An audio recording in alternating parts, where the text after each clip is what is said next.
Venda as joias dela antes que ela perceba. Essa frase cortou o silêncio do fim da tarde como um caco de vidro quebrado. Eu estava lá em cima, no meu quarto, meio reclinado na poltrona perto da janela, tomando chá de camomila morno. O sol estava se pondo, lançando raios dourados sobre o piso de madeira. Eu deveria estar em paz. Mas o que ouvi em seguida tornou aquele calor frio. Ela não usa metade disso há anos, continuou a voz de Jenna. Era quase um sussurro, mas as paredes daquela casa carregavam som. Se tomarmos cuidado, podemos conseguir o suficiente para pagar pelo menos 2 meses da hipoteca. Eu congelei. A caneca na minha mão de repente pareceu mais pesada.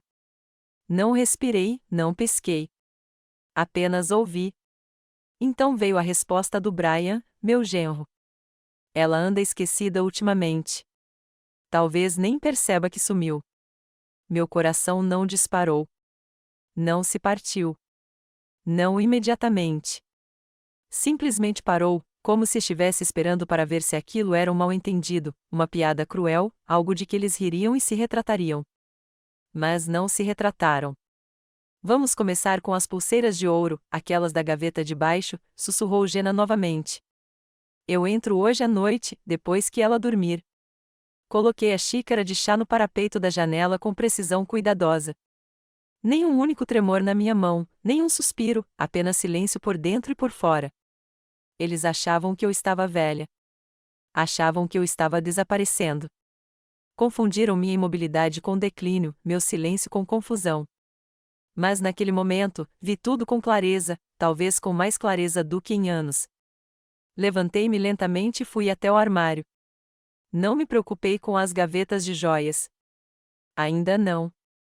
Estendi a mão mais para cima, para a prateleira de cima, onde a velha caixa de couro com a chave do cofre estava escondida atrás de álbuns de fotos que ninguém mais se importava em olhar. Movi-me como se estivesse dobrando uma memória, calma, gentil, precisa. A casa ainda fervilhava com a conversa abafada deles lá embaixo. Jenna estava rindo agora. Rindo. Abriu o cofre. Lá dentro, havia pedaços do meu passado, os brincos de diamante que meu falecido marido, Paul, me deu no nosso 20º aniversário, o broche de esmeralda da minha avó, a aliança de ouro que eu ainda usava para dormir, mesmo 12 anos depois da morte de Paul. Não eram apenas enfeites. Eram pedaços de história carregados de emoção. Não estavam à venda. Tirei tudo de lá, cada caixa de veludo, cada certificado, cada pedaço de papel que eu havia guardado cuidadosamente ao longo de décadas. E enquanto guardava tudo na sacola preta, um pensamento se formou, não de raiva, mas de clareza. Não era traição nascida do desespero. Era ganância disfarçada de direito, e eu a havia alimentado.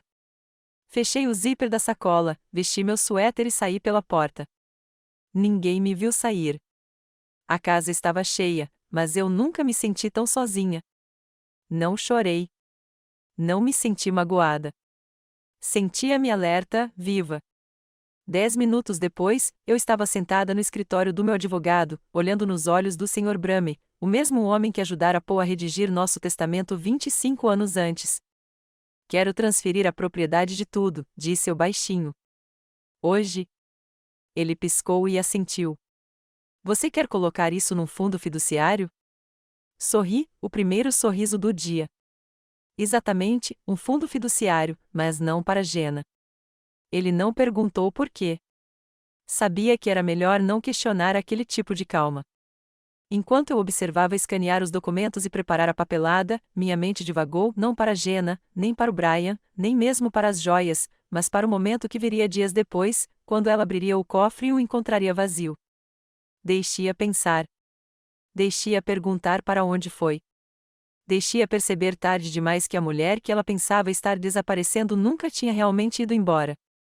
Ela estava apenas observando e esperando. Houve um tempo em que Jenna costumava segurar minha mão só para se sentir segura.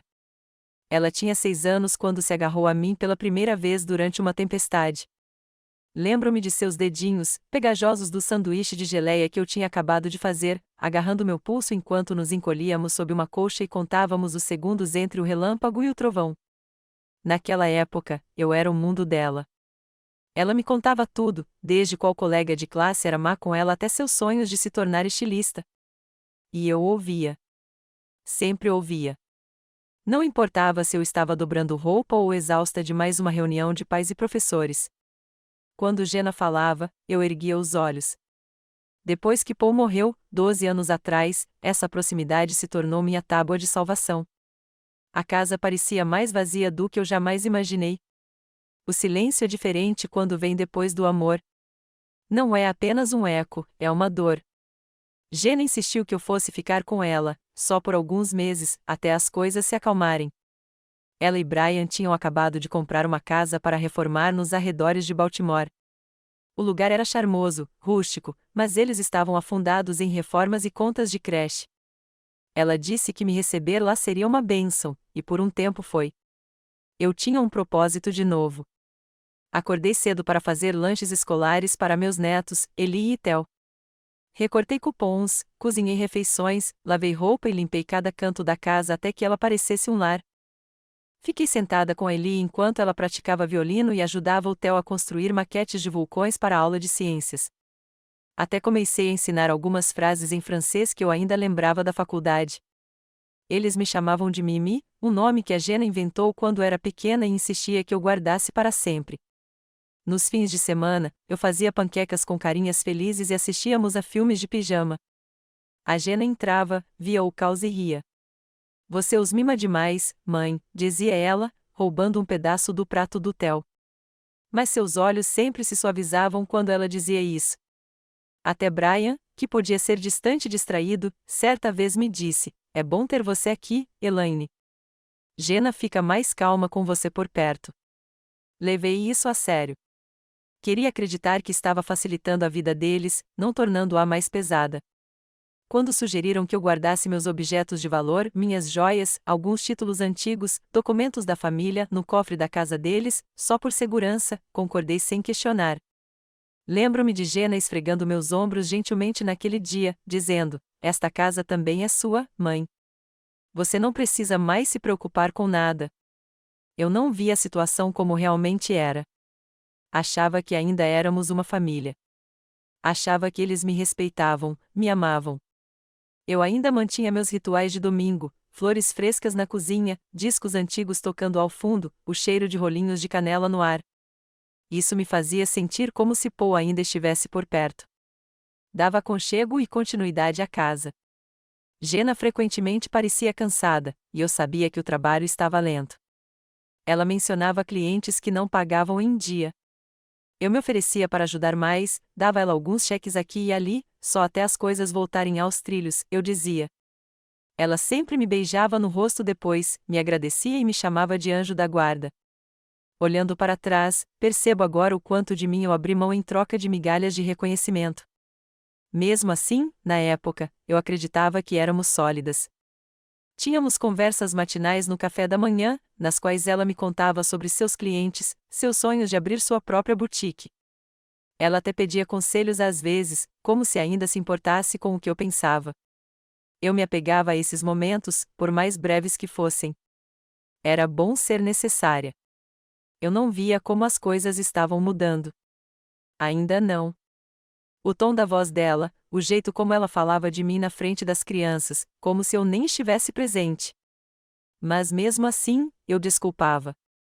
Ela estava cansada, estressada, sobrecarregada. Eu não queria acreditar que o amor, o verdadeiro amor incondicional, pudesse desaparecer tão silenciosamente, mas aconteceu. E eu estava tão imerso em lembranças que não percebi que o ambiente tinha esfriado. A primeira vez que realmente senti que algo estava errado, foi por causa de um anel. Não qualquer anel, mas sim o meu anel de safira com halo. O Paul me deu no nosso 25º aniversário de casamento. Ele disse que o lembrava do oceano profundo em que nadamos durante a nossa lua de mel em Cape Cod, onde a água brilhava como vidro e eu usava azul todas as noites só para combinar com o céu. Aquele anel não era apenas uma joia. Era uma lembrança, um compromisso, o eco de um homem que nunca me decepcionou. Eu estava usando-o enquanto cortava maçãs para o almoço de Theo quando Jenna entrou. Ela parecia cansada, com o telefone em uma mão e um cesto de roupa meio dobrado equilibrado no quadril. Ela parou no balcão, olhou para minha mão e disse casualmente: "Você ainda usa essa coisa?" Olhei para cima, surpresa. Claro. Por que eu não usaria? Ela deu de ombros e deu uma risadinha de desdém. É tão antiquado. Pedras grandes e coloridas como essas não estão mais na moda.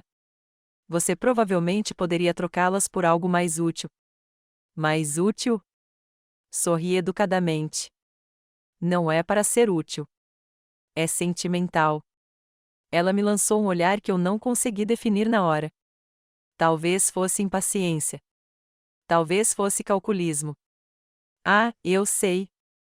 Eu só quis dizer, bem, as coisas estão difíceis para todos agora. Com isso, ela saiu da sala, seu telefone tocando novamente.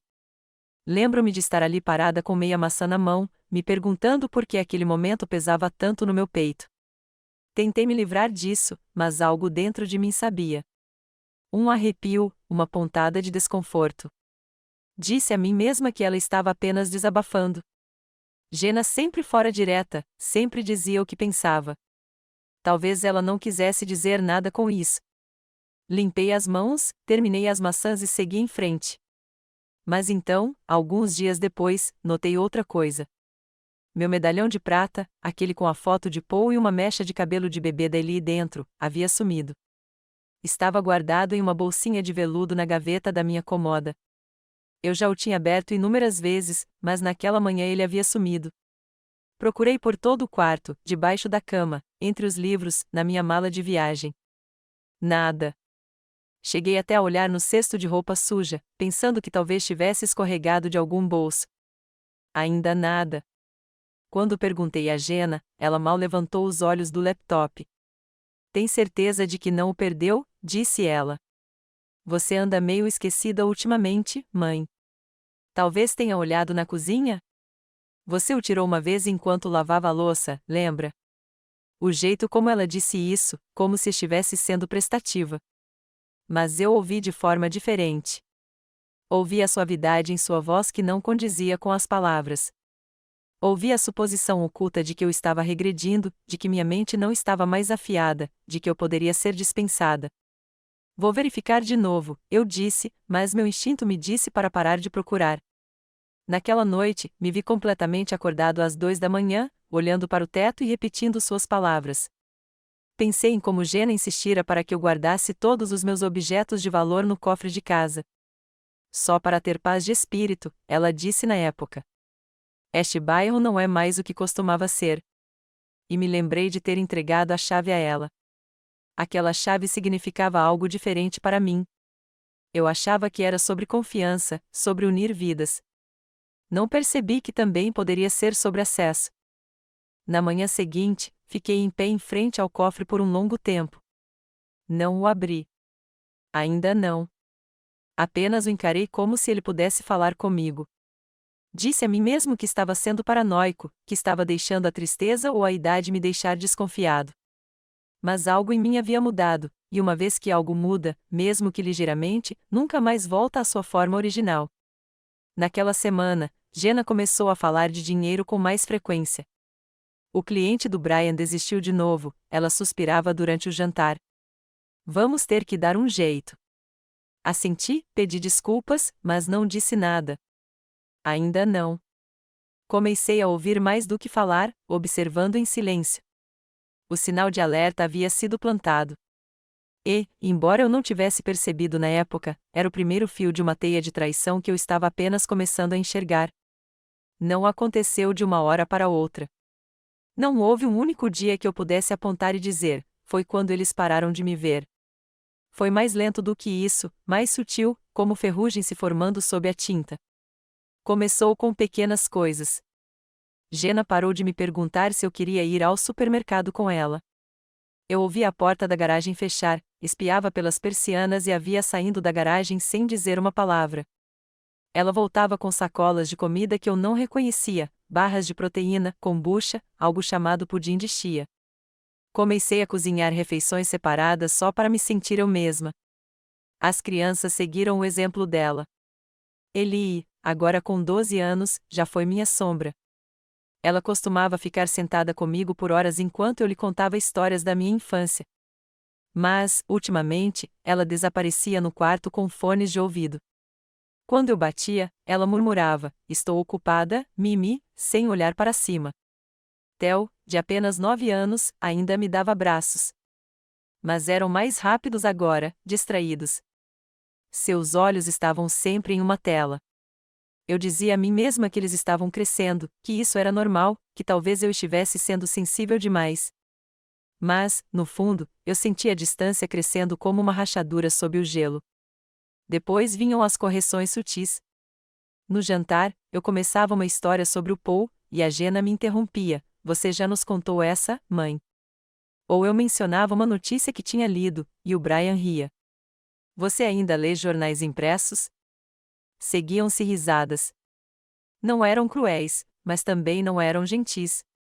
Às vezes, eu me retirava cedo para o meu quarto, dizendo que estava com dor de cabeça, só para escapar da lenta desintegração do respeito à mesa de jantar.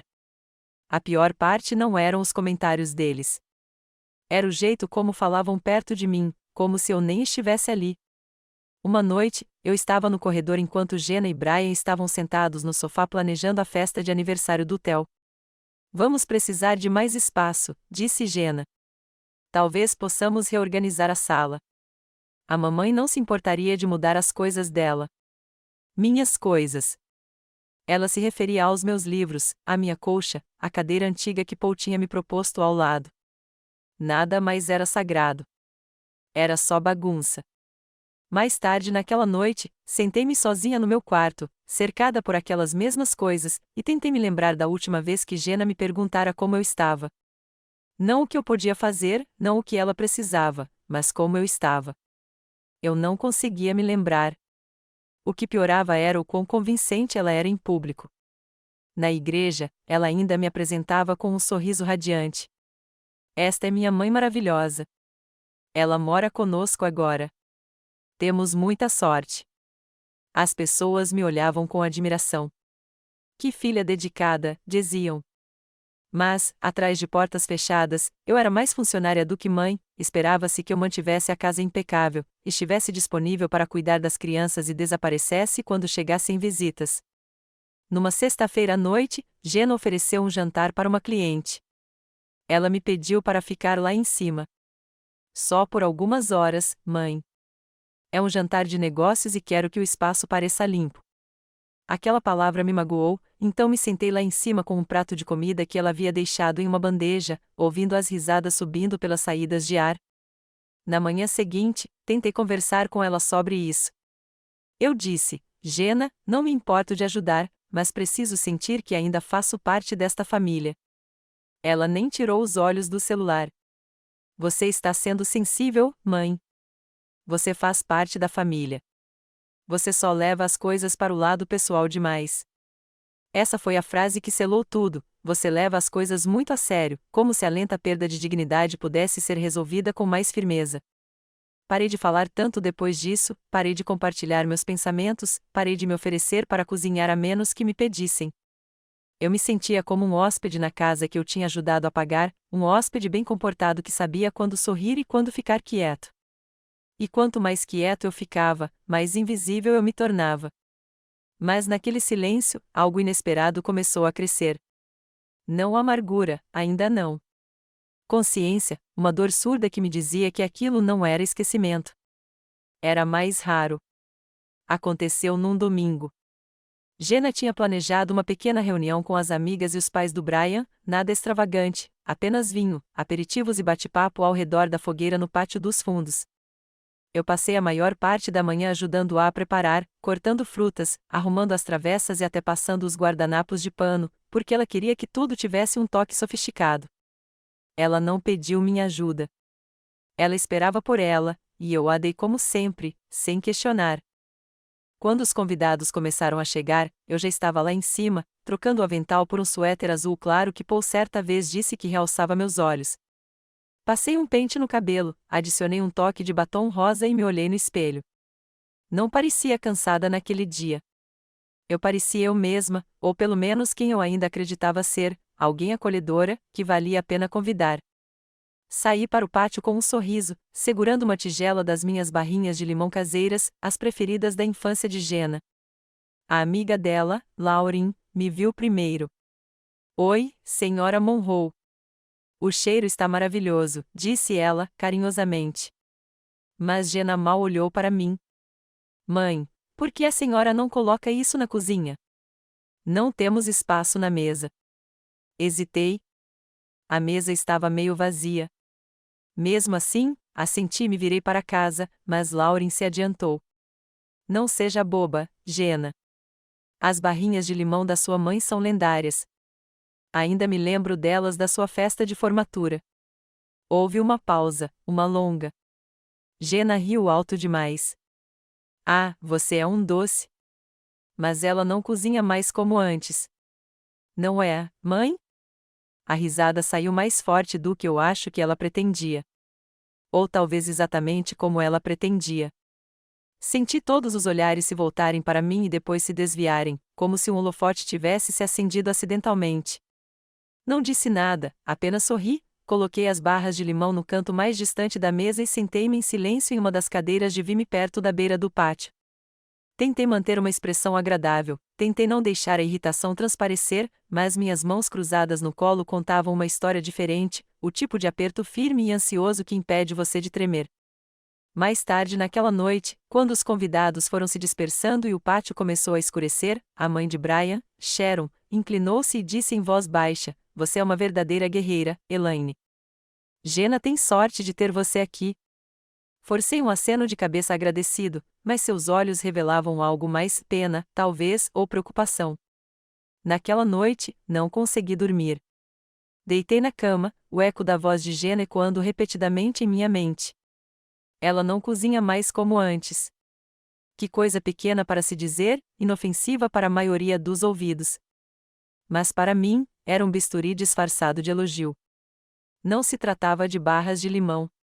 Tratava-se de ser arquivada, descartada, ignorada na frente dos outros, como se eu não fosse mais alguém de quem me orgulhar, apenas alguém para gerenciar. Na manhã seguinte, encontrei as barras de limão intactas todas, sem uma migalha sequer. Embrulhei-as em papel alumínio e deixei-as no balcão. Ninguém disse uma palavra. Alguns dias depois, ouvi Eli fazendo face-time com uma amiga no quarto dela. Ela estava rindo, e eu sorri com o som até ouvi-la dizer: A Mimi só assiste ao noticiário o dia todo. Ela é meio chata. Aquela frase me tocou mais fundo do que as palavras da Jenna jamais conseguiriam. Eli, que costumava me implorar por histórias, agora me via como um ruído de fundo. Fiquei sentada na beira da cama por um longo tempo naquela noite, sem chorar, eu já tinha passado dessa fase. Aquilo era diferente. Era um esvaziamento, uma humilhação silenciosa que não vira manchete, mas vivia nos pequenos e frios lugares do coração de uma pessoa. A humilhação nem sempre grita. Às vezes, é um sussurro servido no jantar, uma piada às suas custas enquanto as pessoas bebem vinho, um aceno que diz: afaste-se quando você antes ocupava o centro. Foi nesse silêncio que finalmente comecei a entender. Eu não estava apenas sendo ignorada, eu estava sendo reescrita. E se eu não fizesse algo logo, desapareceria completamente da minha própria vida. Tudo começou com um folheto. Numa tranquila tarde de terça-feira, Jenna bateu de leve à minha porta, não a batida de sempre, mas uma batida suave e ensaiada, do tipo que se faz antes de dar uma notícia que alguém sabe que não vai cair bem. Ela entrou, segurando um folheto tríptico brilhante na mão.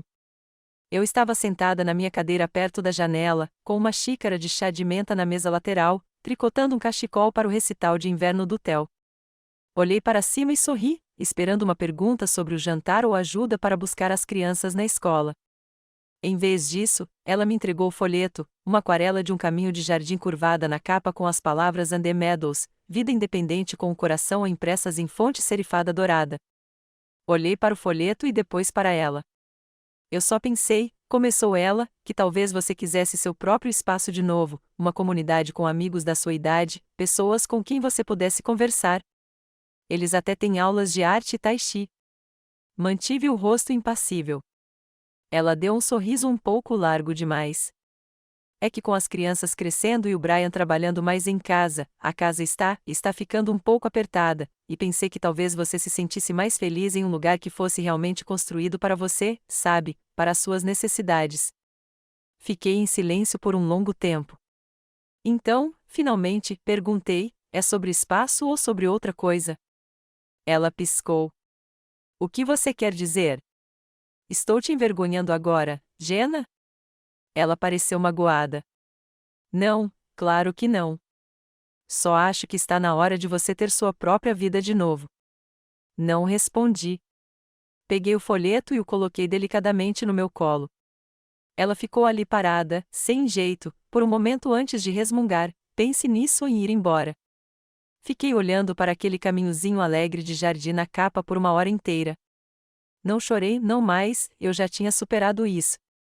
Em vez disso, levantei-me, abri meu armário e comecei a puxar para baixo a mala que não usava desde o funeral de Paul.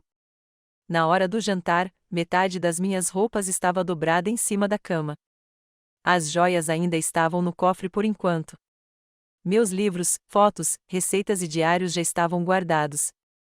Me movi metodicamente, como se estivesse saindo de uma versão de mim mesma que havia parado de me servir anos atrás.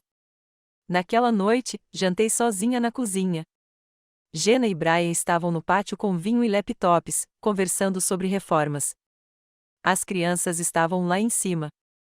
Ninguém percebeu que eu tinha começado a sair. Na manhã seguinte, entrei na cozinha com minhas malas prontas e as coloquei perto da porta. Jenna estava servindo café. Ela se virou e pareceu confusa. Você vai a algum lugar? Sim, eu disse. Encontrei um apartamento pequeno, com um contrato de aluguel mensal. É tranquilo, perto do parque. Ela abriu um pouco a boca. Espera aí, você vai mesmo se mudar? Assenti. Você queria espaço? Vou te dar. Mas eu não quis dizer isso. Você não precisa ir agora. Eu sei, eu disse gentilmente. Mas acho que preciso. Ela ficou ali, sem palavras, pela primeira vez em muito tempo. Ela não tinha um plano, nenhum roteiro, apenas silêncio. Brian entrou, esfregando os olhos. Está tudo bem? Virei-me para ele e disse: sim, finalmente está tudo bem. Eles não me pediram para me ajudar a carregar o carro. Não perguntaram se eu precisava de alguma coisa. Acho que parte deles presumiu que eu voltaria, que aquilo era um blefe, que eu estava tentando culpá-los. Mas não era o caso. Eu estava simplesmente cansada de ficar em uma casa onde me tornei invisível. Fui embora com as janelas abertas, o ar frio me mordendo as bochechas. Ainda não era liberdade, mas era o começo dela, o começo de algo que eu não sabia que podia querer: espaço para existir sem vergonha, sem ser editada. O apartamento era pequeno, mas limpo, um quarto e sala em cima de uma floricultura. A dona, uma mulher chamada Gita, me ajudou a carregar minhas malas para o andar de cima. As paredes estavam nuas. A geladeira estava vazia, mas fiquei parada no meio do cômodo e respirei o silêncio. Cheirava a cera para madeira e tinta fresca, não a borracha. Naquela noite, preparei um sanduíche de queijo grelhado, sentei-me de pernas cruzadas no chão com um cobertor emprestado e, pela primeira vez em muito tempo, comi sem sentir que estava ocupando muito espaço. E embora meu coração doesse pelo que tinha sido, finalmente entendi que o amor nunca deveria exigir que você desaparecesse. A solidão não veio como uma onda, ela se insinuou. Começou com o silêncio. O apartamento acima da floricultura era silencioso, tranquilo, sim, mas de uma forma enervante. Eu me sentava perto da janelinha à noite, ouvindo apenas o rangido ocasional do radiador ou o som abafado de Gita fechando as portas lá embaixo. Era estranho. Depois de anos de barulho, passos de crianças, pratos tilintando, a voz de Jenna ecoando no corredor, a ausência era como estar em uma catedral vazia, bela, mas oca.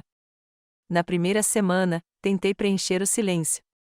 Liguei o rádio de manhã, comprei uma TV minúscula e até toquei os discos de jazz antigos do Paul num toca-discos de segunda mão que encontrei num brechó. Mas nada preencheu o vazio. Nada escondeu o fato de que eu não tinha notícias da Jenna, nenhuma vez, nenhuma ligação, nenhuma mensagem das crianças.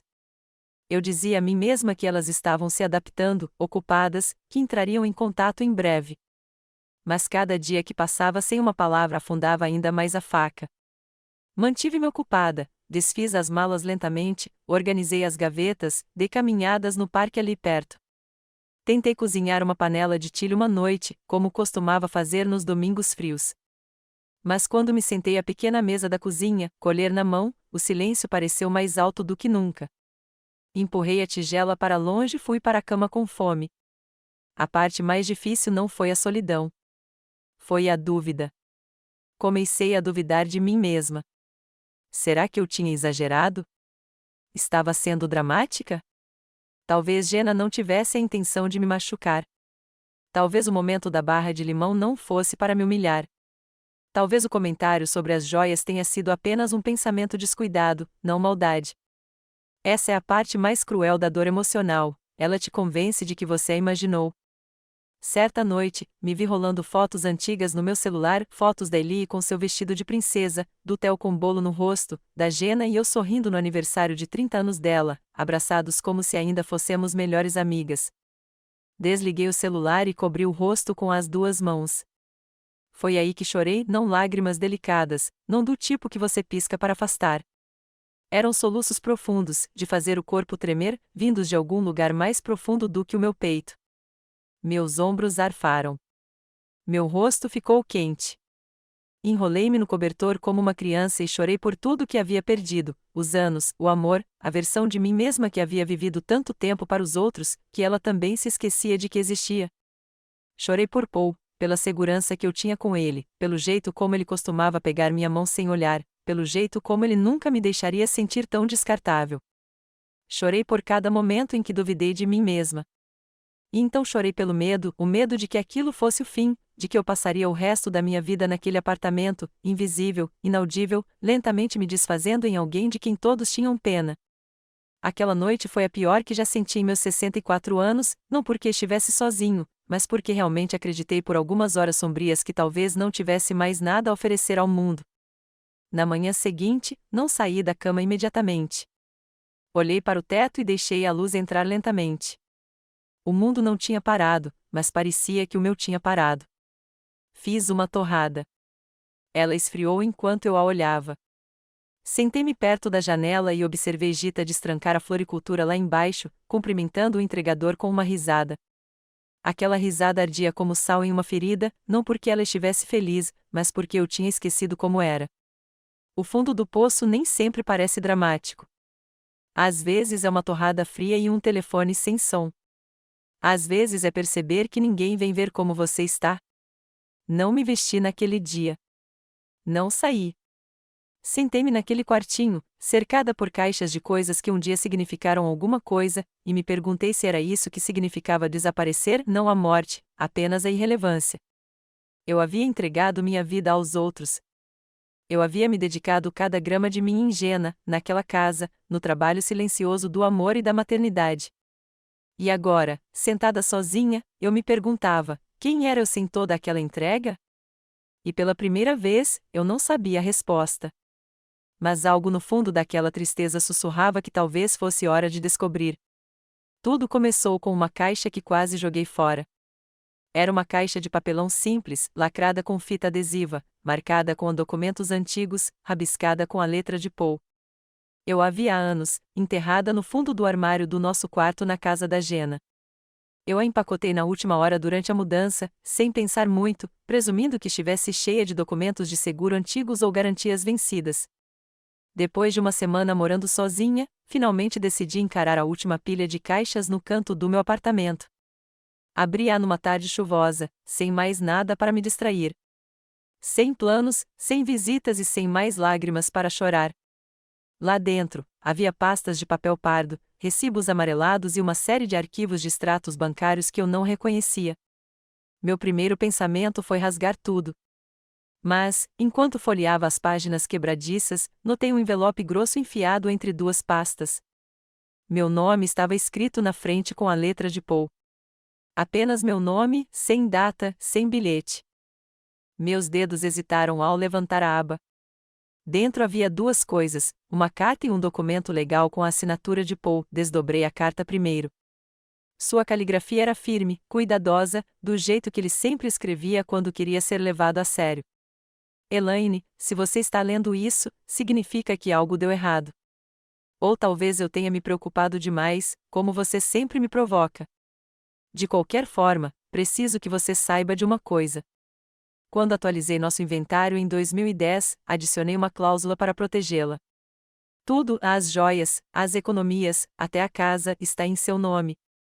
Não apenas em conjunto, mas exclusivamente. Eu queria ter certeza de que ninguém, nem mesmo Jenna, pudesse tocar nele a menos que você permitisse. Você sempre se doou tanto. Eu precisava ter certeza de que alguém retribuísse, mesmo que eu não pudesse estar aqui. Nunca deixe ninguém te fazer sentir pequena, especialmente as pessoas por quem você sacrificou tudo. Com todo o meu amor, Paul. Minhas mãos tremiam enquanto eu lia repetidamente. A tinta borrava levemente por causa de uma lágrima que eu não tinha percebido que tinha caído. Larguei a carta e peguei o documento legal. Era exatamente o que ele dizia, uma diretiva de herança alterada, assinada e autenticada em cartório, listando todos os bens importantes em meu nome. As joias, as ações, os cofres, até mesmo um fundo de poupança separado que eu nem sabia que existia. Minha respiração ficou presa na garganta. Jenna não tinha direito legal a nada daquilo. Nenhum anel, nenhum centavo. Ela não me deixou ficar com ela por gentileza. Ela nunca teve o direito de sugerir colocar coisas em seu nome por conveniência. Durante todo esse tempo, eu estivera sentada em terra firme, cega demais pela dor e pela culpa para perceber. Fiquei ali sentada em silêncio, atordoada, nem com raiva, nem triunfante, apenas lúcida. Grande parte da minha dor recente vinha da ilusão de impotência. Mas eu não estava impotente. Simplesmente me mantiveram no escuro. Ou talvez eu tivesse permanecido ali, acreditando que era mais seguro do que desafiar o que Jenna havia se tornado. Foi nesse momento que a névoa se dissipou. Todas as humilhações silenciosas, os apagamentos cuidadosos, os sorrisos condescendentes voltaram à tona, não como feridas, mas como provas. Provas de um roubo lento, não de dinheiro ou propriedade, mas de identidade. Percebi então que Jenna não queria apenas ter minhas coisas. Ela queria me herdar enquanto eu ainda estivesse viva, me administrar, me diminuir, me arquivar como um artefato de família com valor sentimental e sem utilidade real. Mas Paul previra isso. De alguma forma, ele sabia. A descoberta não me fez sentir poderosa. Ainda não. Mas me fez sentir desperta. Levantei-me, fui até o cofre que havia alugado no banco local 2 dias depois de me mudar e coloquei os documentos lá dentro. Então liguei para o Sr. Bramey, nosso antigo advogado. Ele se lembrou de Paul imediatamente. Gostaria de marcar uma reunião, eu disse. Há algumas coisas que preciso colocar por escrito. Claro, Sra. Monroe. Está tudo bem? Sorri levemente. Está quase pronto. Encerrei a ligação e olhei pela janela. A chuva havia parado. Um único raio de sol se estendia pela calçada abaixo como uma ponte. Eu não estava mais apenas sobrevivendo. Eu estava me preparando. Algo mudou em mim depois que li a carta de Paul. Não de repente. Não havia uma música triunfante tocando ao fundo. Nenhum raio de confiança. Apenas uma mudança lenta e constante, como a maré recuando da costa, revelando que sempre esteve lá sob a água. Clareza. Pela primeira vez em anos, não me senti um fardo. Senti-me como uma mulher que havia esquecido seu valor e finalmente estava se lembrando dele. Na manhã seguinte, acordei mais cedo do que de costume. Abri as janelas, deixei entrar o ar fresco de novembro e preparei um bule de café fresco. Não tinha mais gosto de culpa. Tinha gosto de recomeço. Fiquei em frente ao espelho por mais tempo do que o habitual. Desta vez, não desviei o olhar. Olhei diretamente nos meus próprios olhos. As rugas ao redor deles estavam mais profundas agora, mas eu vi algo por trás deles que estava faltando há anos. Não juventude, nem beleza, mas presença. Naquele dia, vesti roupas de verdade. Não apenas calças de ficar em casa e um cardigã, mas uma blusa que eu não usava desde o jantar de aposentadoria de Paul, e uma calça social macia que ainda me servia como se tivesse sido feita para mim. Até usei um pouco de batom, não para mais ninguém, só para me ver como eu mesma novamente. E então fiz uma lista. Não uma lista de compras, não uma lista de tarefas para a casa da Jenna. Minha lista começava com o óbvio: transferir documentos legais para o escritório do Brahme, mover joias e relíquias de família para um depósito seguro, atualizar a procuração. Mas, à medida que eu escrevia, os itens mudavam: abrir uma nova conta poupança, ligar para Grace, minha velha amiga do coral da igreja, inscrever-me em uma aula de aquarela, comprar lençóis novos, dos que eu gosto. O último item que escrevi sem nem perceber que minha mão estava se movendo: parar de se desculpar por respirar. Recostei-me e encarei a lista, com lágrimas brotando nos olhos, não de tristeza, mas do poder silencioso que ela encerrava. Cada tarefa era pequena, mas juntas eram um mapa, um caminho de volta para mim mesma. Comecei a riscá-las uma por uma. Fui até o banco e abri uma nova conta apenas em meu nome. Atualizei meu endereço na Previdência Social. Visitei o escritório de Brahme e sentei-me em frente a ele, com os ombros eretos e a voz firme, enquanto explicava exatamente o que eu queria no meu novo plano patrimonial. Ninguém toque em um centavo a menos que eu diga, disse a ele. Ele sorriu. Entendido. Saí do escritório me sentindo mais alta, mais leve. No caminho para casa, passei pelo centro comunitário e vi uma placa anunciando aulas gratuitas de aquarela para idosos. Entrei, me inscrevi e comprei um pequeno conjunto de pincéis na loja de arte ao lado. Eu não pintava desde o ensino médio, mas algo dentro de mim se lembrava da sensação de um pincel na mão, a sensação de criar algo que não precisava servir a um propósito ou merecer gratidão, apenas algo para mim. Mais tarde naquela semana, liguei para Grace. Ela atendeu no segundo toque, com a voz tão familiar e acolhedora quanto roupa lavada. Ela: "Oh, meu Deus, é você mesmo?" Conversamos por 2 horas, choramos, rimos. Ela me convidou para um brunch no domingo seguinte. "E é melhor você vir vestida para impressionar, querida", disse ela. "Porque não vou deixar você desaparecer de novo." Naquela noite, passei pelo espelho e me vislumbrei. Pela primeira vez em séculos, não vi apenas uma mulher cansada de 60 anos. Vi uma mulher com um nome, uma história, um futuro. O mundo não havia mudado. Jenna não havia se desculpado. Brian não havia ligado. As crianças não haviam mandado mensagem. Mas eu não estava mais esperando. Eu sempre acreditei que a maternidade significava doação sem fim, que ser uma boa mulher significava se tornar pequena para que os outros pudessem se erguer. Mas agora eu sabia que amor sem respeito não é amor. É conveniência. E eu tinha passado anos demais sendo conveniente. Então, continuei acordando cedo, continuei usando batom, continuei pintando. Todas as manhãs, eu abria a janela. Eu não estava apenas deixando entrar ar fresco. Eu estava deixando entrar a versão de mim mesma que havia esperado pacientemente por sua vez. E agora, finalmente, ela estava pronta. Não anunciei nada. Não liguei para a Jenna. Não escrevi e-mails longos nem publiquei nada online. Simplesmente comecei, silenciosa e deliberadamente, a reposicionar os pedaços da minha vida. Começou com o cofre. Durante anos, as joias da família ficaram guardadas naquele armário de carvalho na casa de Jenna, atrás de uma gaveta trancada cuja chave ela sempre tinha. Ela disse que era mais seguro assim, que o bairro dela não era mais como antes. Eu acreditei nela. Ou talvez eu só quisesse. Agora, tudo estava guardado numa caixa forrada de veludo dentro de um cofre de depósito seguro no banco do centro da cidade, apenas em meu nome.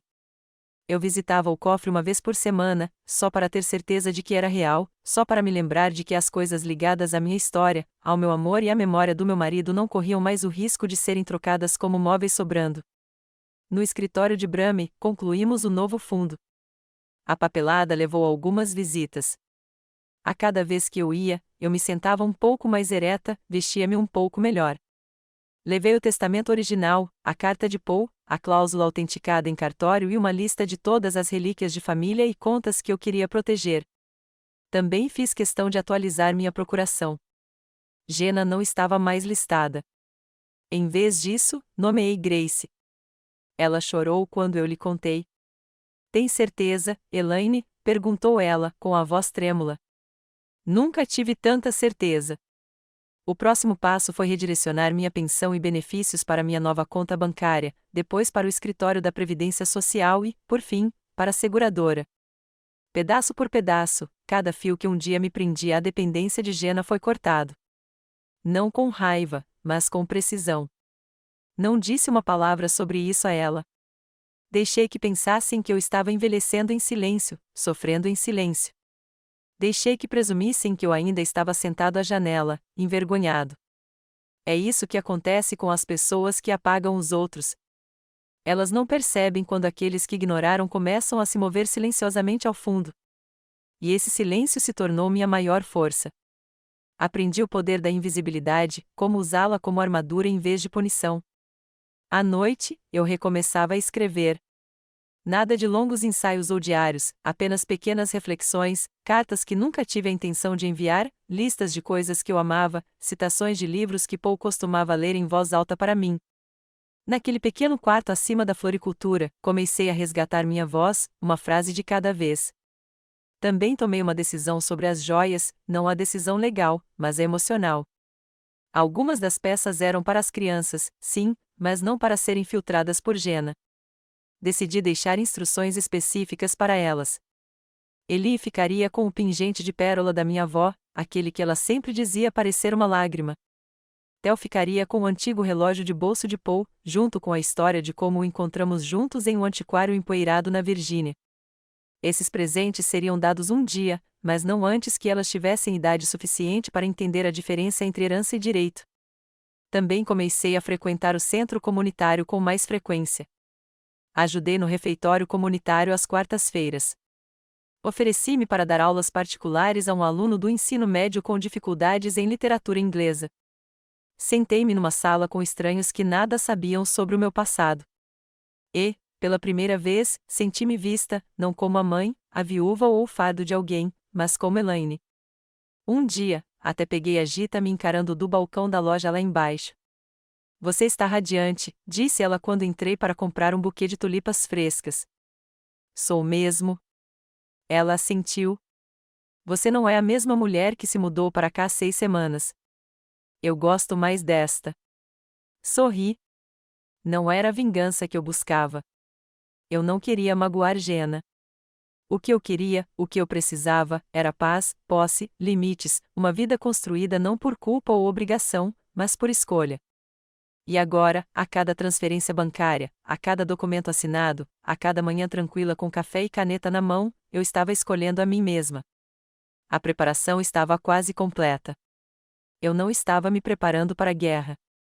Estava me preparando para uma saída definitiva do papel para o qual havia sido escalada, aquele que me dizia que eu tinha que continuar me doando, continuar me encolhendo, continuar esperando por agradecimentos que nunca viriam. Eu havia parado de pedir permissão. E logo, ela descobriria o quanto havia mudado em sua ausência. Tudo começou com uma mensagem de voz. Eu estava dobrando roupa, uma tarefa que eu achava tediosa, mas agora tratava como um ritual tranquilo. Quando meu telefone acendeu com o nome da Jenna, não atendi. Esperei, deixei cair na caixa postal. Alguns minutos depois, o ícone de mensagem apareceu. Apertei o play. Oi, mãe. Pergunta estranha. Você sabe onde está a chave do cofre da casa? Não consigo encontrá-la em lugar nenhum, e o Brian queria verificar alguns dos documentos que guardamos.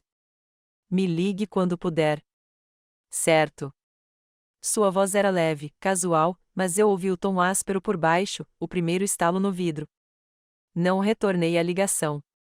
Terminei de dobrar minhas toalhas, coloquei-as cuidadosamente no armário de roupas de cama e levei meu chá até a janela. Lá fora, Gita parava as cercas vivas em frente à floricultura. Sua vida fluía tranquila e intensamente, e a minha também, pela primeira vez, nos meus termos. No dia seguinte, recebi uma segunda mensagem de voz. Ei, só queria saber se você mexeu em alguma coisa no cofre.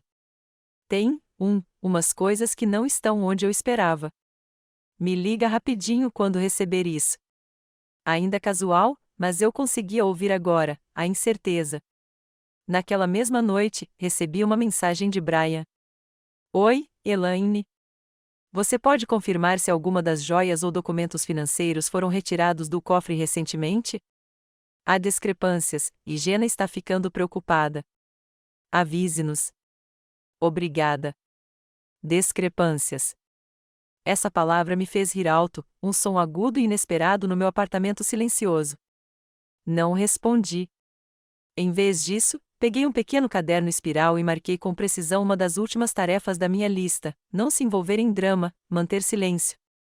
Porque silêncio, eu havia aprendido, não era mais fraqueza. Era poder. E poder, quando silencioso, é aterrorizante. Dias se passaram. Outra mensagem chegou. Desta vez, a voz de Jenna estava tensa.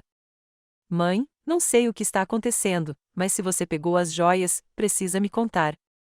Algumas daquelas peças iam ser avaliadas e agora sumiram. Isso não está certo. Sentei-me à mesa da cozinha, cortando uma maçã com cuidado. O sol entrava pelo balcão. Pensei em quantas maçãs eu havia fatiado ao longo dos anos para Jenna e seus filhos, quantas horas da minha vida haviam sido dadas livremente, com amor, sem questionamentos. E agora, lá estava ela, estendendo a mão não com amor, mas com pânico. A mudança havia começado. Ela não podia me acusar diretamente, não sem parecer gananciosa, não sem revelar a verdade sobre o que eles estavam planejando. Porque eu a conhecia. Eu sabia como ela jogava. Ela precisava controlar a narrativa. E se ela perdesse o controle, ela perderia a credibilidade. Era isso que tornava tudo tão satisfatório. Eu não estava gritando. Eu não estava retaliando. Eu simplesmente tinha assumido, emocionalmente, legalmente, financeiramente. E ela só percebeu quando os benefícios acabaram. Jenna se orgulhava de gerenciar pessoas.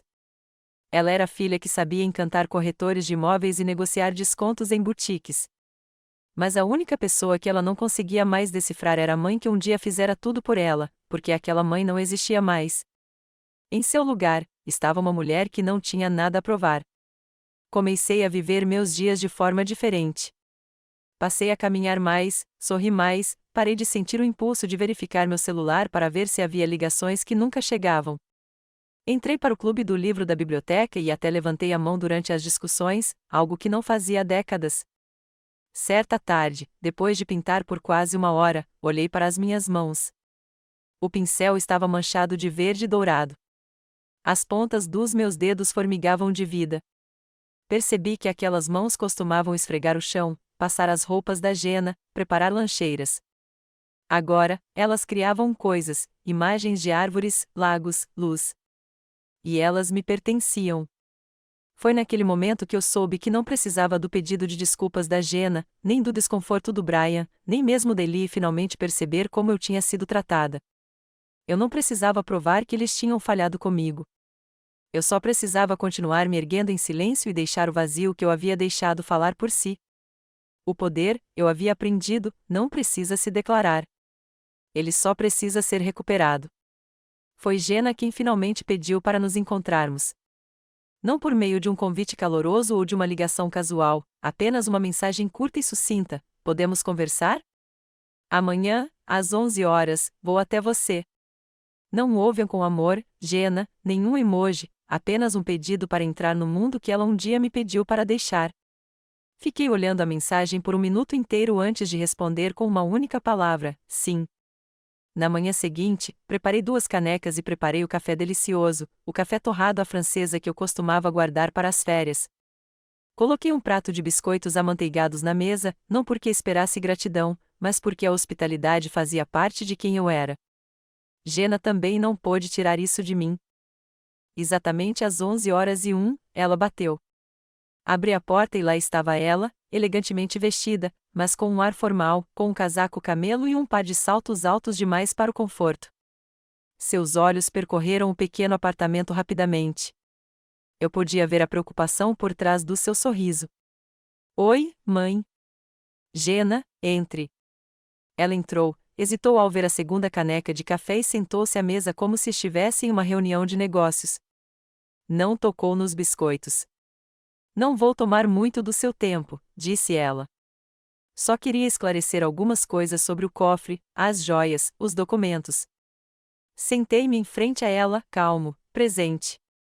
Você já sabe que eu os peguei, disse eu, servindo meu próprio café. Ela piscou. Então, você pegou? Sim, sem contar a ninguém. Tomei um gole. Achei que não precisava de permissão. Tudo naquele cofre era meu. Ela pareceu confusa por um segundo, não porque discordasse, mas porque não esperava uma resposta tão direta. Brian e eu estávamos preocupados. Algumas dessas peças foram prometidas a ninguém, interrompi, colocando minha caneca na mesa com delicadeza. E, desde 3 semanas atrás, elas estão legalmente protegidas pelo meu novo fundo. Ela se recostou um pouco. Então é isso? Nos punindo? Não, respondi, firme e suave. Sou eu me protegendo. Por fim, ela cruzou os braços. Eu só não entendo por que você não conseguia falar comigo. Porque você tinha que fazer tudo pelas minhas costas. Agora eu sorria, não por crueldade, mas por clareza. Você vem fazendo coisas pelas minhas costas há anos, Jenna. Sussurros sobre casas, piadas no jantar, conversas que você achou que eu não ouvia. Ela abriu a boca, depois fechou. Continuei, sem raiva, apenas cansado de me esconder. Eu te dei tudo o que eu tinha: tempo, dinheiro, amor. Fiz isso livremente.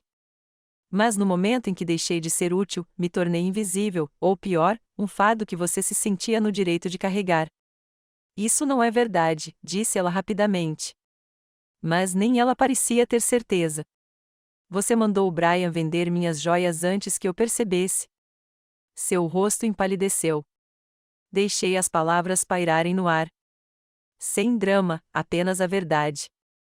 Eu nunca perdi a memória, Jenna. Eu estava perdendo meu lugar na sua vida, e deixei isso acontecer por tempo demais. Mas isso acaba agora. Ela olhou para as mãos, girando o anel no dedo, o mesmo que eu um dia lhe dera com orgulho. Eu não queria que as coisas esfriassem tanto, disse ela finalmente. Estávamos sob muita pressão. E acho que presumi que você sempre estaria lá, como sempre esteve. Eu estava, respondi, até perceber que ninguém nunca estava lá para mim. Houve um longo silêncio, do tipo que muda algo no quarto para sempre. Jenna olhou para a janela. E agora? Agora, eu disse, levantando-me lentamente, vá para casa. Crie sua família. Viva sua vida, e eu vivo a minha, nos meus termos. Ela assentiu lentamente. E a herança, o dinheiro? Administrado legalmente, irrevogavelmente. Ela também se levantou, o casaco balançando levemente. Acho que você está realmente diferente agora. Eu sempre fui essa mulher, eu disse.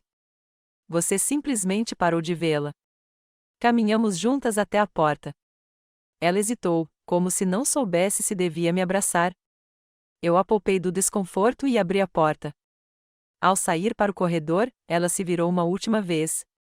Espero que um dia possamos resolver isso. Talvez, eu disse, mas não será porque fiquei em silêncio novamente. Então fechei a porta e, pela primeira vez na minha vida, senti como se estivesse fechando um capítulo, não uma ferida. Uma semana após a visita de Jenna, recebi uma carta pelo correio. Papel grosso, de cor creme, enfiado em um envelope formal com a insígnia do meu advogado gravada em relevo no canto. Dentro, estava a confirmação final: o novo fundo havia sido processado, arquivado e ativado. Todos os bens, das joias à conta poupança do espólio, passando pelas relíquias de família que Paul deixou para trás, estavam agora selados em meu nome, legalmente intocáveis por qualquer outra pessoa. Mais importante ainda, uma nova cláusula havia sido adicionada. A herança, quando chegasse a hora, ignoraria Jenna completamente. Em vez disso, iria diretamente para meus netos, Eli e Tel, quando completassem 25 anos. Mas mesmo isso tinha uma condição. Antes de receberem um centavo, seriam obrigados a concluir um projeto de serviço comunitário, algo significativo e duradouro. Essa era a minha maneira de garantir que entendessem o que significava doar sem esperar nada em troca. Dobrei a carta e coloquei-a cuidadosamente na caixa à prova de fogo no meu armário. Não senti vingança, apenas alívio. Mas a verdadeira reviravolta veio 3 dias depois. Eu estava lendo um romance na cama quando meu telefone tocou. Era um número desconhecido, mas o DDD era local. Atendi por curiosidade. Senhora Monroe? Perguntou uma voz masculina calma. Sim. Aqui é Harold Green, o advogado responsável pelos negócios de Brian Hall. Estamos entrando em contato porque seu nome surgiu em relação a uma discrepância contábil em um caso de propriedade envolvendo o Sr. Hall. Tem um momento? Meu estômago não se contraiu. Permaneceu imóvel, quase imóvel demais. Continue. Temos motivos para acreditar que suas joias foram usadas como garantia em uma tentativa de transação privada entre o Sr. Hall e um credor comercial. No entanto, a verificação de propriedade falhou e o negócio fracassou, pois os itens não estão mais em posse do Sr. Hall. O credor entrou em contato conosco para esclarecimentos. Gostaríamos de confirmar que esses itens são, de fato, seus. Minha voz era calma. São, apenas. A documentação já foi protocolada pelo meu advogado, David Brame. Houve uma pausa. Entendido. Isso condiz com os documentos que analisamos. Obrigada pelo seu tempo, senhora. Depois que a ligação terminou, fiquei sentado em silêncio por um longo momento. Então, era isso. Eles não tinham pensado apenas em vender minhas joias. Eles tinham tentado. Jenna e Brian não tinham sido simplesmente gananciosos. Eles tinham agido movidos por essa ganância. A portas fechadas, enquanto eu cozinhava e dobrava suas roupas, eles estavam se aproveitando de pedaços do meu passado para lucrar, pedaços do Paul, pedaços da minha mãe e da minha avó, de mim.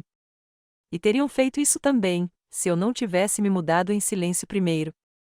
Percebi então, a verdadeira justiça não vinha de documentos legais ou cofres trancados. Viera de confiar em mim mesma novamente. Desde o momento em que ouvi Jenna sussurrar naquele corredor, comecei a construir um muro, não para manter ninguém afastado, mas para me sustentar. Enviei um e-mail para Brame com o nome e o número de Harold Green e pedi que ele cuidasse disso. Então, me servi de uma taça de vinho e liguei a TV para Ella Fitzgerald. Naquela noite, dormi profundamente pela primeira vez em anos. No dia seguinte, recebi uma mensagem da Jenna. Você sabia desse negócio do Brian? Sinto muito. Está tudo uma bagunça agora. Estou me sentindo mal. Sem explicação, sem confissão, só pânico. Não respondi. Mais tarde naquela semana, visitei a floricultura no térreo e comprei 2 pequenas tulipas, uma branca e outra amarela. Deixei-as anonimamente no centro comunitário local com um cartão que dizia simplesmente, para o jardim da entrada, de alguém que costumava se sentir esquecido. Essa era a única justiça de que eu precisava agora, saber que havia escapado, que havia saído do ciclo, que havia pegado o mesmo silêncio que usaram para me encolher e o transformado em algo mais alto do que qualquer grito. A justiça final não se parecia com vingança. Parecia assim, uma mulher sozinha em seu próprio espaço, seu nome claro em cada página, sua história finalmente dela novamente. E quando o mundo perguntava quem a ensinou a fazer isso, ela respondia: eu me lembrava de quem eu era antes que me dissessem quem eu deveria ser. Foi Eli quem veio primeiro, não Jenna, nem Brian, nem um pedido de desculpas formal envolto em vergonha adulta. Foi Eli, de apenas 12 anos, com o olhar penetrante da mãe, mas sem a frieza dela. Ela apareceu numa manhã chuvosa de domingo. Ouvi uma batida suave na porta do meu apartamento enquanto regava as plantas da janela. Quando abri, lá estava ela com uma capa de chuva verde, 2 números maior que o meu, e tênis encharcados. O cabelo estava preso num rabo de cavalo bagunçado. Ela parecia nervosa, como se tivesse ensaiado aquele momento uma dúzia de vezes e ainda não tivesse certeza se deveria estar ali. Oi, Mimi, ela disse. A última vez que a ouvi dizer esse nome, veio seguido de silêncio e distância. Agora, só de ouvi-lo novamente, quase me partia em 2. Abri mais a porta. Entre, querida. Você está encharcada. Ela entrou, olhando ao redor como se estivesse tentando memorizar tudo, o espaço pequeno, os materiais de arte sobre a mesa, as tulipas perto da janela. Gostei da sua casa, disse ela baixinho. Obrigada. Entreguei-lhe uma toalha, que ela usou para enxugar as mãos e o rosto antes de se sentar na beirada do sofá. Suas pernas balançavam levemente acima do chão, não tão crescidas, não tão pequenas mais. Ela não disse nada por um tempo, então, de repente, olhou para cima. Eu fiz alguma coisa errada? A pergunta me deixou sem fôlego. Não, Eli, eu disse, sentando-me à sua frente. Você não fez nada de errado. Ela mexeu na ponta da manga. Mamãe anda brava ultimamente. Ela vive dizendo que você está sendo injusto, que você mudou, mas às vezes ela chora. À noite, eu a ouvi dizer ao Brian que não sabia como consertar isso. Não respondi de imediato. Eu não sabia como explicar a uma criança a traição silenciosa e complexa de ser apagada por alguém que você criou. Eli continuou. Você costumava estar lá quando eu chegava em casa todos os dias, e agora não está mais. Eu sei, eu disse suavemente. Mas eu precisava cuidar de mim mesma, Eli.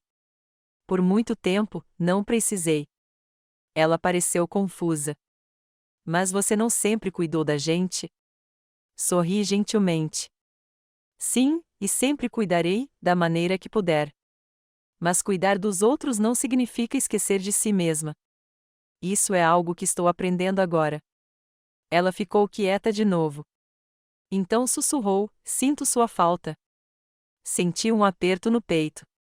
Sinto sua falta também. Posso vir visitá-la às vezes, tipo, não com a mamãe, só comigo? Lágrimas se acumularam nos cantos dos meus olhos, mas pisquei para contê-las. Claro que pode. E então, sem mais nem menos, ela atravessou a sala e me abraçou. Não um abraço rápido e desajeitado, mas um abraço apertado, com seus bracinhos em volta dos meus ombros, a cabeça apoiada logo abaixo do meu queixo. Eu a abracei como costumava fazer quando ela era pequena e tinha medo de tempestades.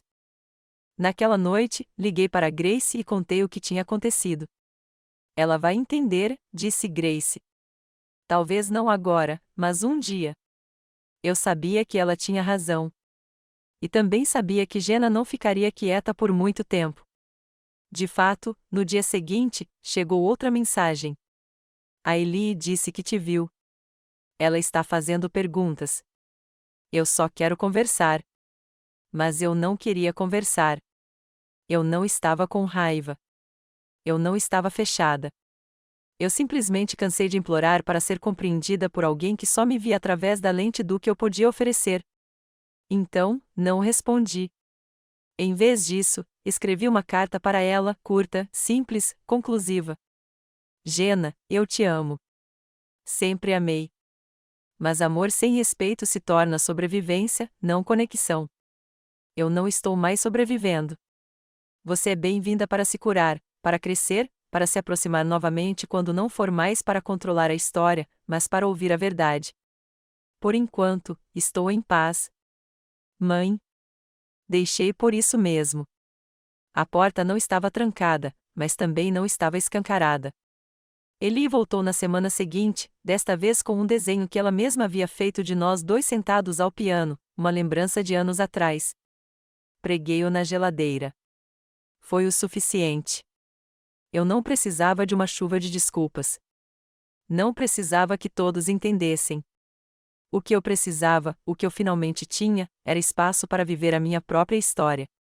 E, desta vez, eu não estava me movendo para deixar ninguém mais confortável. Era pouco depois do nascer do sol quando saí com minha xícara de chá. A rua lá embaixo estava silenciosa, ainda sonolenta. Alguns pássaros cantavam nos telhados, e as persianas da floricultura ainda estavam fechadas. O ar da manhã me envolvia como um xale, fresco, calmo, vivo. Sentei-me no pequeno banco de madeira perto da janela, um lugar que eu havia reivindicado como meu. Meus chinelos faziam sons suaves contra o piso de cerâmica.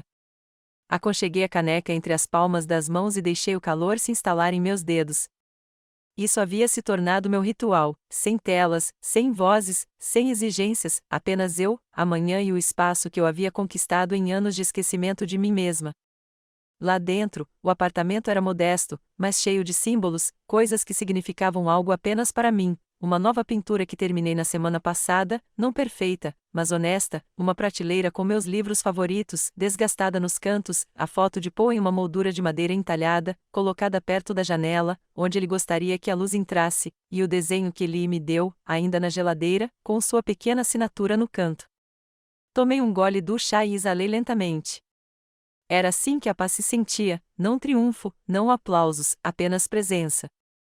Durante a maior parte da minha vida, fui definida pelo que eu dava: amor, apoio, paciência, silêncio. E por muito tempo, acreditei que isso bastava, que se eu desse tudo, seria amada como amava os outros, ferozmente, protetoramente, incondicionalmente. Mas a vida tem seu próprio currículo. E às vezes a lição chega dolorosamente tarde. Aprendi que o autossacrifício, quando exigido, se torna algo mais brutal do que a doação. Torna-se apagamento. E apagamento não acontece da noite para o dia. Acontece aos poucos, quando suas opiniões são ridicularizadas, sua presença é ignorada, sua gentileza é usada como moeda de troca para o conforto de outra pessoa. Eu costumava achar que estabelecer limites era egoísmo. Agora eu entendo, limites são o que mantém o amor honesto. Sem eles, o amor se torna controle. Torna-se performance. Eu não queria mais atuar. Eu queria viver no meu próprio espaço, no meu próprio nome, na minha própria história. Foi isso que este pequeno apartamento me deu, não apenas abrigo, mas permissão para recomeçar, para redefinir a maternidade, a feminilidade, o envelhecimento, não pelo quanto sou necessária, mas pelo quanto escolho ser vista. E agora sou vista, por Gita, que me traz lírios às quintas-feiras, por Grace, que liga todo domingo para fofocar sobre o drama do clube do livro, por Ellie, que foge de casa uma vez por semana só para sentar ao meu lado e desenhar, e, mais importante, por mim mesma. Às vezes, ainda ouço a voz da Jenna na minha cabeça. Lembro-me do jeito como ela me olhou um dia, não com malícia, mas com um ar de superioridade, como se eu fosse estar sempre ali, como se eu fosse uma figura confiável, previsível, livre. Mas também me lembro do jeito como ela me olhou no meu apartamento, confusa, abalada, desfeita, quando percebeu que a versão da mãe que ela achava que podia controlar havia desaparecido silenciosamente. Não sei se algum dia nos reconectaremos completamente. E fiz as pazes com isso, porque amor sem responsabilidade não é amor de verdade. É necessidade. E não estou mais esperando ser necessária. Estou construindo uma vida onde posso ser desejada como sou, não pelo que posso dar. O céu estava se tornando um dourado suave, a luz se espalhando pelos topos dos prédios como uma bênção silenciosa. Levantei-me, entrei e despejei o resto do chá na pia. Eu tinha coisas para fazer, uma nova tela esperando, pão para assar, uma carta que eu queria escrever para Ellie sobre a casa da minha infância. Minha vida não era mais grande, mas era plena. E pela primeira vez em muito tempo, ela me pertencia, não emprestada, não trocada.